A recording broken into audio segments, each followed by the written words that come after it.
Hi అందరికీ welcome to mini blog. ఈ వీడియోలో అయితే పూరి జగన్నాథ్ స్వామి టెంపుల్ అండి. చూసారు కదా, బంజారా హిల్స్లో అయితే లొకేట్ అయి ఉంది హైదరాబాద్లో. లోకల్స్కి అయితే బాగా తెలిసే ఉంటుంది. అండ్ ఈ టెంపుల్ చుట్టూరా కూడా భగవద్గీత అండ్ పురాణాల్లో జరిగిన స్టోరీస్ అన్నీ కూడా చాలా బాగా అయితే ప్రజెంట్ చేస్తున్నారండి. ఈ టెంపుల్లో చాలా ఎటు చూసినా సరే పూరీస్కి సంబంధించిన ఐడల్సే కనపడతాయండి. పూరిలో అయితే ఎలా అయితే టెంపుల్ ఉన్నదో సేమ్ అలాగే చాలా పెద్దగా అయితే ఉంటుందండి. అండ్ సేమ్ పూరిలో ఉన్నట్టు ఉన్నదండి, నేను చెప్పలేను. అండ్ చూసారు కదా, ఇక్కడ మొత్తం భగవద్గీత సారాంశం తెలిసేలాగా అర్జునుడు వెనకాల యుద్ధానికి వెళ్తారు, రథసారథ్యంగా కృష్ణుడు వెళ్తున్నట్టు. అండ్ జగన్నాథ స్వామి అండి చాలా బాగున్నారు. అండ్ మనం రథయాత్ర సమయంలో వెళ్ళలేదు కదా, పీస్ఫుల్గా ఒక్క సండే అన్న వెళ్దామని చెప్పి మేము ఆ రోజైతే వెళ్ళాము. అండ్ టెంపుల్ టైమింగ్ వచ్చేసి 6 to 12 అండ్ ఈవినింగ్ 5 to 9 అయితే ఉంటుందండి. ఈవినింగ్ 8 నుంచి అయితే హారతి అయితే జరుగుతుంది.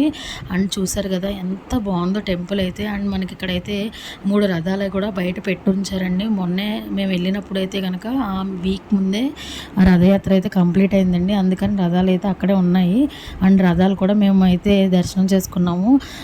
మన కృష్ణుడు బ్లెస్సింగ్స్ ఎప్పుడూ కూడా ఇలాగే ఉండాలని కోరుకుందాం. జై జగన్నాథ స్వామి. అండ్ మేమైతే ఇలాగా వీకెండ్ అయితే మేము ఒకసారి దర్శనం చేసుకొని వచ్చాం. మీకు కనుక ఈ వీడియో యూస్ఫుల్ అనిపిస్తే ఒకసారి మీరు కూడా కృష్ణుడిని దర్శనం చేసుకోండి. అండ్ ఈ వీడియో నచ్చినట్లయితే లైక్ చేయండి, షేర్ చేయండి, సబ్స్క్రైబ్ చేయడం మర్చిపోద్దు. Bye friends.